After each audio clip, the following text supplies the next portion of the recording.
नमस्कार बच्चों, सीमा कौशिक की कक्षा में आपका स्वागत है। तो बच्चों, आज हम पढ़ने जा रहे हैं आपकी हिंदी की पाठ्य पुस्तक भारत की खोज से अध्याय 2 तलाश। तो बच्चों, इससे पहले इस पाठ से रिलेटेड, इस अध्याय से रिलेटेड मैं 2 वीडियो पहले भी बना चुकी हूँ और उसमें हम इसके कुछ टॉपिक्स की समरी कर चुके हैं। और जैसे हमने इसमें की थी तलाश के भारत की अतीत की झांकी, भारत की शक्ति और सीमा, भारत की तलाश। तो ये 3 टॉपिक्स हम कर चुके हैं और आज हम करेंगे अपना नेक्स्ट टॉपिक भारत माता। तो बच्चों, इस टॉपिक के अंदर नेहरू जी भारत माता के बारे में बताना चाहते हैं। लोगों को वो ये बताते हैं, भारत के लोगों को, कि भारत माता असलियत में है क्या। यानी कि इस टॉपिक में वो बताना चाहते हैं कि भारत माता ये नहीं है कि कोई एक है, भारत माता हर किसी के हृदय में बसती है और इस जो भारत के अंदर जो भी चीज़ें हैं वो सब भारत माता है। भारत की नदियाँ, पहाड़ सब भारत माता के अंश है और इसी प्रकार जितने भी जनता है, जितने भी लोग हैं, वो सब भारत माता के संतान है, भारत माता के अंश है। तो भारत माता में नेहरू जी भारत के लोगों के से बातें कर रहे हैं और उनसे भारत की महानता के बारे में बता रहे हैं। यानी कि भारत कैसे महान है, ऐसे हमारे देश में कौन कौन सी विशेषताएं हैं जिसके कारण हम अपने देश को महान कह सकते हैं। वो ये भी बताते हैं कि भारत का नाम जो है वो राजा भरत के नाम पर पड़ा था। अब बच्चों, राजा भरत कौन थे, मैं ये भी आपको बताना चाहूँगी ताकि आपको पता रहे कि जो राजा भरत हैं उन्हीं के नाम पर हमारे देश का नाम भारत पड़ा। और जो राजा भरत थे वो राजा दुष्यंत और शकुंतला के पुत्र थे, जो एक चंद्रवंशी थे। और शकुंतला है वो ऋषि विश्वामित्र की पुत्री थी। तो आपने 6th में भी एक लेसन पढ़ा था संस्कृत में, जिसके अंदर एक प्ले था कि वो मछली की आँख में अंगूठी होती है, उसको मछुआरे को पकड़ लिया जाता है। आपको याद होगा, उसमें अंगूठी निकलती है। तो वो राजा दुष्यंत की और शकुंतला से रिलेटेड कहानी का ही एक हिस्सा होता है, एक प्ले का हिस्सा है। तो राजा दुष्यंत और शकुंतला की संतान थे राजा भरत, ये चंद्रवंशी थे। तो उन्हीं के नाम के ऊपर हमारे देश का नाम भारत पड़ा। अब वे आगे बताते हैं नेहरू जी कि भारतीय किसान को संदेश देना चाहते हैं कि भारत महान है, यानी कि हमारा देश महान है और हम उसके ही हिस्से यानी कि अंश हैं, उसके ही हम अंश हैं, हिस्से हैं।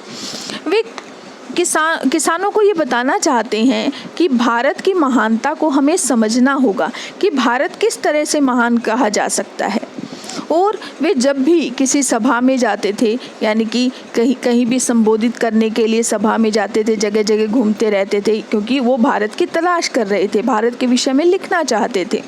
तो वो जाते थे तो लोगों को बताते थे कि जो हमारे देश की जो स्वतंत्रता है वो किस प्रकार मिलनी चाहिए, यानी कि हम अपने भारत को स्वतंत्र कराने के लिए क्या क्या कर सकते हैं, क्योंकि हमारा जो भारत देश है वो अनेकता में एकता लिए हुए हैं। तो बच्चों, हमारा देश अनेकता में एकता लिए हुए कैसे है, यानी अलग अलग वेशभूषा, रहन सहन, खान पान, जाति, धर्म होते हुए भी भारत एक है। वे देखते हैं कि सभी किसानों की समस्याएं एक जैसी हैं, यानी कि सभी किसान कर्ज के बोझ से दबे हुए हैं और अभाव से भरा जीवन जी रहे हैं। यानी कि वो महाजनों से, जमींदारों से, बड़े बड़े जो जमींदार हैं उनसे कर्जा लेते थे और जिसकी वजह से क्या होता था, वो कर्जा नहीं चुका पाते थे और गरीबी का जीवन सारे किसान व्यतीत कर रहे थे। यानी सभी किसानों की समस्याएं उन्हें एक जैसी लगती है। अब जब वो भारत की जनता से बात करना शुरू करते हैं तो उन्हें पता चलता है कि जो भारतीय हैं वो पौराणिक ग्रंथों और दंत कथाओं के बारे में जानते थे। यानी कि उन्हें धार्मिक ग्रंथों जैसे रामायण, महाभारत, इन सब की जानकारी थी। यानी कि वो अनपढ़ थे, लेकिन फिर भी उन्हें अपने पुराने जो ग्रंथ है, पवित्र ग्रंथ है, उनके बारे में अच्छी प्रकार से वो जानते थे। बहुत से लोग ऐसे भी थे जो धार्मिक यात्रा यानी कि तीर्थ यात्राएं भी कर चुके थे। नेहरू जी उनके सामने भारत माता की जय का नारा लगाकर उन्हें जगाना चाहते थे।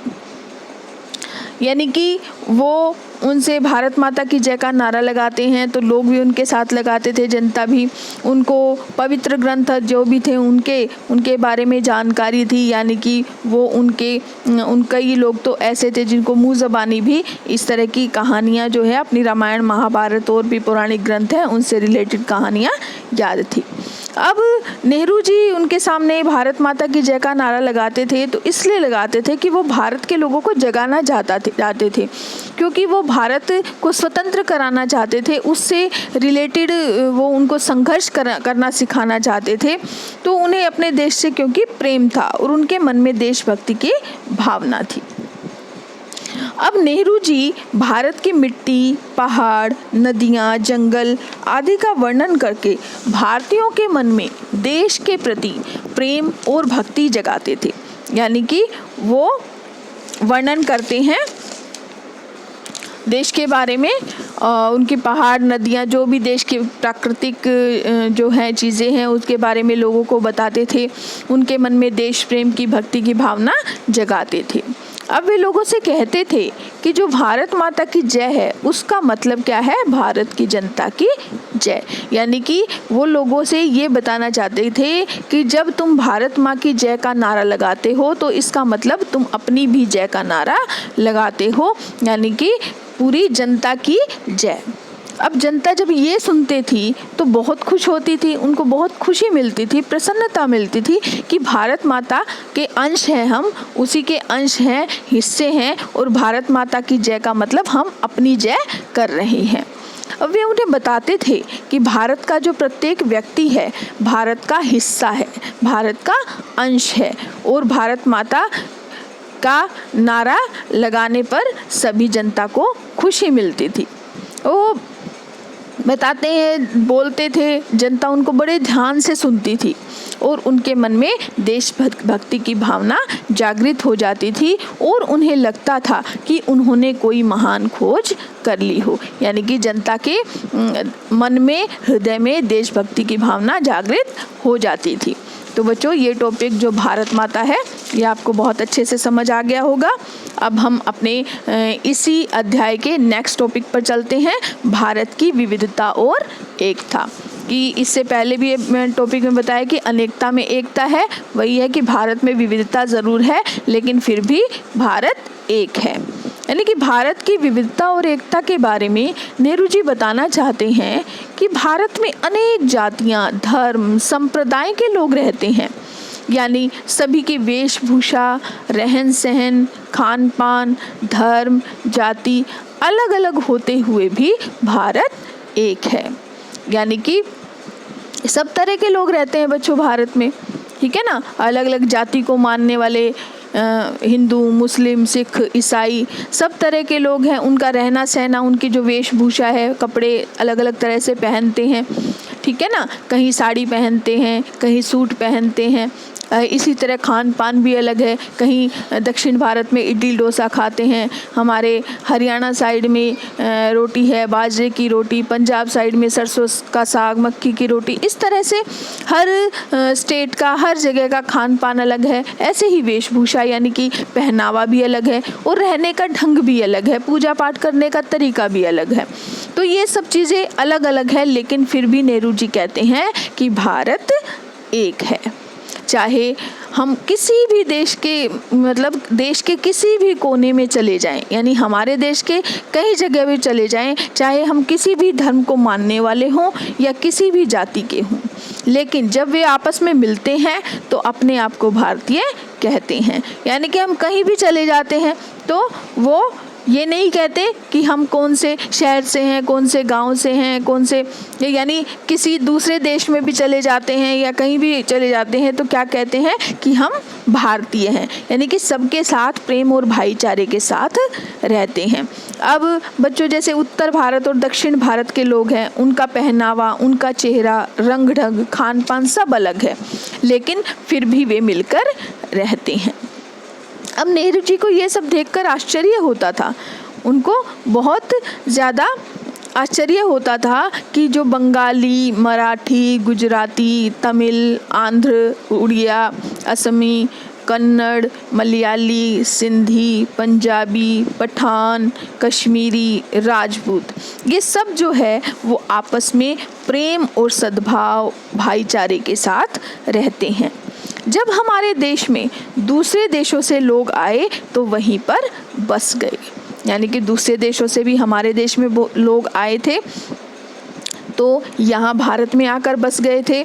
बहुत से ऐसे थे विदेशी, यहूदी है, पारसी है, मुस्लिम है, इस तरह से आए थे और कुछ ही समय में वे भारत की संस्कृति को अपना गए थे, यानी कि उन्होंने भारत की संस्कृति को अपना लिया था,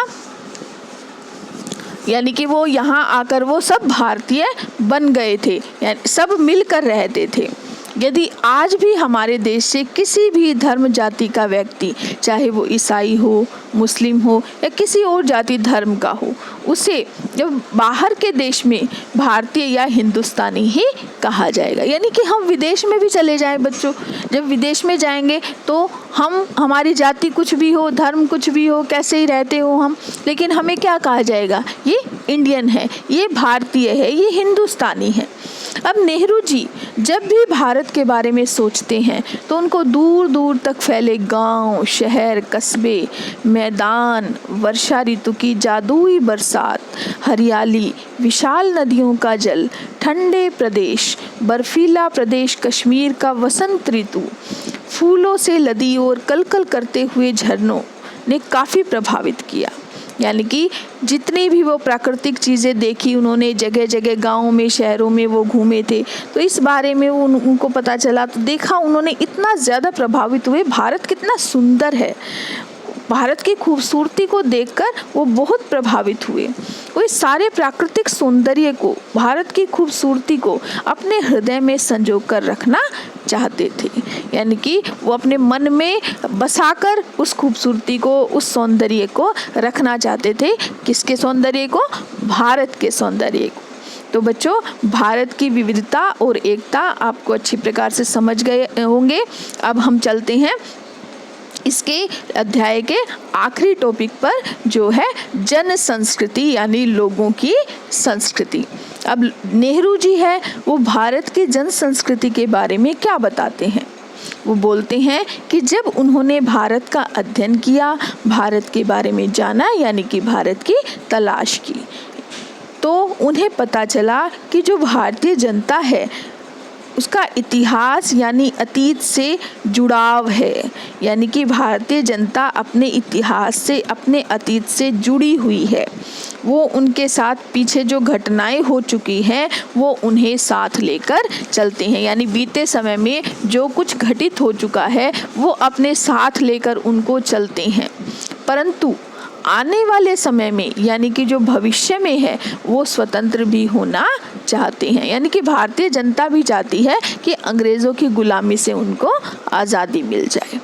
अब नेहरू जी ने देखा कि वे जनता जो है अपनी सभ्यता को, संस्कृति को साथ लेकर चल रही है, यानी कि वो अपनी भारतीय संस्कृति को भूली नहीं है। अब पूरी तरह से जो अनपढ़ व्यक्ति है, यानी जो अशिक्षित लोग हैं, वो भी प्रचलित दर्शन, परंपरा, इतिहास से जुड़े हुए हैं, यानी अपनी पुरानी परंपराओं और संस्कृति से जुड़े हुए हैं, अपनी हिस्ट्री से जुड़े हुए हैं, उन्हें सब कुछ पता है अपने इतिहास के बारे में। साथ ही जो प्राचीन महाकाव्य हैं, जैसे रामायण है, महाभारत है, उनके बारे में भी उनको सब कुछ पता था।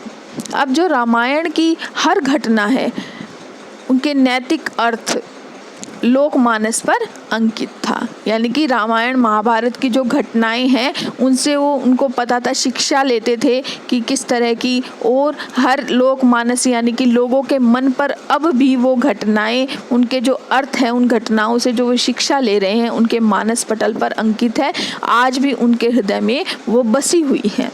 क्योंकि कथा की जितनी भी जो जनता के बारे में उन्होंने जो जाना है, यानी कि जितना भी जनता ने उन्होंने जाना और उन्हें पता चला कि हमारे जो पवित्र ग्रंथ है रामायण, महाभारत और गीता, इनके बारे में जनता को पूरी अच्छी प्रकार से जानकारी थी, चाहे जनता अनपढ़ ही क्यों न हो। अब बहुत सी जो जनता अनपढ़ थी, अशिक्षित थी, लेकिन फिर भी उन्हें उन ग्रंथों के पद चौपाइयाँ याद थी, यानी उनको मुंह ज़बानी याद थी, कंठस्थ थी। उनको पढ़ना लिखना नहीं आता था, लेकिन फिर भी वो अपने पौराणिक ग्रंथों के बारे में उनको सारी बातें कंठस्थ थी, चौपाइयाँ कंठस्थ थी। अब नेहरू जी के साथ बातचीत करते हुए वे उनका उपयोग भी करते थे, यानी कि नेहरू जी जब जनता के साथ बातें करते थे तो उन चौपाइयों के बारे में, ग्रंथों के बारे में वो बोलते थे, बताते थे, उनका उपयोग करते थे। नेहरू जी को इन सब बातों से यही पता चला कि जो सभी लोग हैं वो अपनी सभ्यता संस्कृति से गहरी आस्था और श्रद्धा रखते हैं, यानी आज भी वो अपनी सभ्यता और संस्कृति में गहरी आस्था रखते थे, श्रद्धा रखते थे। जब भी वे किसी गांव से गुजरते तो किसी भी सुंदर मनोहर पुरुष को देखते, किसी सुंदर और लावण्य से, बच्चों लावण्य क्या होता है? किसी भी सुंदर लावण्य से युक्त महिलाओं को, यानी कि जो उनमें चंचलता होती है, जो उनमें सुंदरता होती है, उसी को नेहरू जी बता रहे हैं। तो ऐसी महिलाओं को वो देखते तो उनमें जो नम्रता है, गरिमा है, उसको देखते, यानी कि हमारे देश के स्त्री पुरुषों को जब वो देखते थे कि आज भी उनमें वो तेज है, उनमें वो चमक है, नम्रता है, गरिमा है, ये सब जब देखते थे तो वो आश्चर्यचकित रह जाते थे, यानी कि उनको बहुत आश्चर्य होता था कि जो तमाम दुख है, तकलीफ़ें हैं और अत्याचारों को सहने के बावजूद हमारा देश कितना सुंदर है। यानी कि अंग्रेज़ों के कितने अत्याचार हो रहे थे हम भारतीयों पर, लेकिन फिर भी वो जब देखते थे, इतने दुख तकलीफ़ों में रहकर भी उनके चेहरों को देखते थे तो उन्हें आश्चर्य होता था कि हमारा देश कितना सुंदर है, भारतीयों में ये सौंदर्य कैसे टिका हुआ है, यानी कि इतनी गुलामी सहने के बाद भी भारतीयों में ये सौंदर्य कैसे है। अब अंत में नेहरू जी ने यही निष्कर्ष निकाला कि हमारे जो हालात है वो सुधर सकते हैं, यानी कि हम आज़ादी पा सकते हैं, केवल कुछ कर गुजरने का जुनून चाहिए, यानी मन में ठान लेने भर से हम कुछ कर सकते हैं, यानी मन में अच्छी प्रकार से ठान ले, और यदि हो तो कितना ही रास्ता कठिन हो, कठिनाइयों से भरा हुआ, यदि हम कर गुजरने का जुनून रखते हैं, अपने मन में ठान लेते हैं, तो वो रास्ता कठिनाइयों से भरा होने पर भी आसान हो जाता है। अब वो बताते हैं कि भारत में कितनी गरीबी है, कठिनाइयाँ हैं, समस्याएं हैं।